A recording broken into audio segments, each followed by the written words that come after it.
Welcome, everyone. Today, we're diving into a topic that's not just fascinating, but also incredibly important for anyone in a relationship. We're talking about healing your partner's trauma, and let me tell you, it's a journey that can be both challenging and rewarding.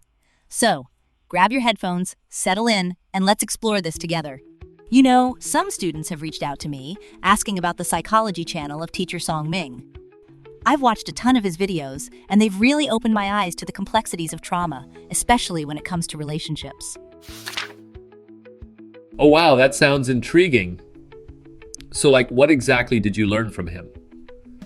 I mean, how does trauma affect relationships? Great question. So, one of the key things I learned is that trauma can manifest in various ways, and sometimes it can lead to conditions like alexithymia or even narcissistic personality disorder, which we often refer to as NPD. Imagine being in a relationship with someone who feels like a vampire, constantly draining your emotional energy. It's tough. Vampires? Are we talking about actual vampires or just metaphorical ones? Because that sounds intense. Haha, metaphorical, of course.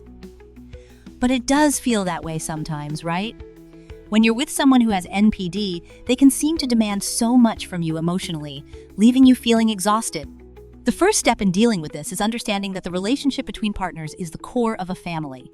It's like the foundation of a house. If it's shaky, everything else is at risk. Oh, I see. So it's like if the foundation is cracked, the whole house could collapse? That's a powerful analogy. But how do you even begin to heal that kind of trauma in a partner?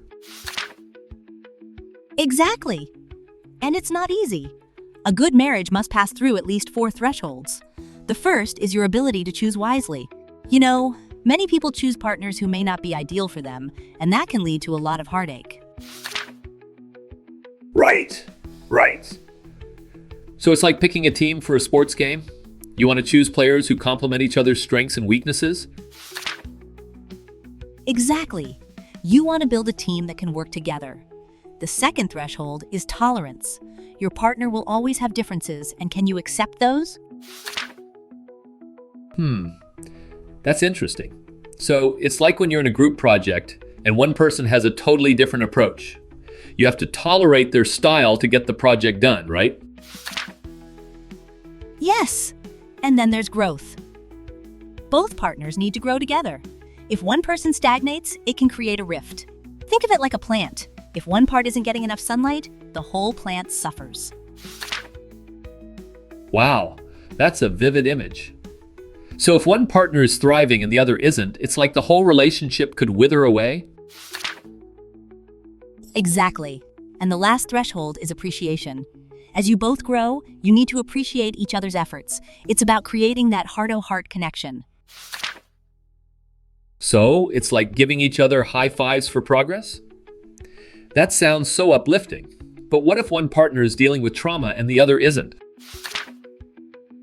That's a great point. If you find yourself in a relationship with someone who has trauma, especially if they have NPD, it's crucial to know how to face that situation.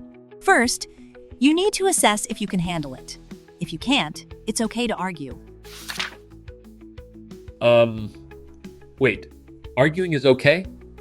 I thought that was a bad thing in relationships. Not at all.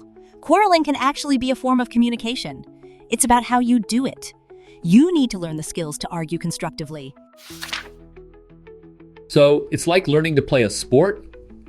You have to practice to get better at it? Exactly. And remember, quarreling can have positive value. If you don't let your partner express their emotions, it can lead to bigger issues down the line. Wow, that's a new perspective. So it's like letting the steam out of a pressure cooker before it explodes? Yes, and you have to know when to apologize and when to keep the conversation going. It's all about balance. Balance, huh? That sounds tricky. But what if one partner is just not willing to change? That's a common concern. You can't force someone to change. Instead, focus on your own growth. When you grow, you can influence your partner positively. So, it's like being a lighthouse in a storm. You shine your light, and hopefully they'll find their way too. Exactly. And remember, if you're in a long-term relationship, facing NPD can be daunting, but it's not impossible. So, what if you've been married for decades? Is it too late to change things? Not at all. It's never too late. You can still grow together. Think of it this way. Trauma is like ice, and when the sun shines on it, it melts. You can be that sunshine for your partner. That's beautiful. So you're saying that by being supportive and loving, you can help them heal? Exactly. And it's about willingness. Are you willing to face the challenges together? Wow, that's a big question. It's like a commitment, right? Yes! Just like the vows we take at weddings. It's about being there for each other through thick and thin. So it's like saying, I'm in this for the long haul, no matter what. Exactly. And that willingness is the key to a happy marriage. This is so enlightening. I feel like I'm learning so much about relationships and trauma. I'm glad to hear that. Remember, awareness is the first step to growth. So it's like turning on a light in a dark room? Yes, and that's where we'll leave it for today. I wish you all a happy marriage and a partner to grow with. Remember, the most difficult 3 words in the world are, I am willing,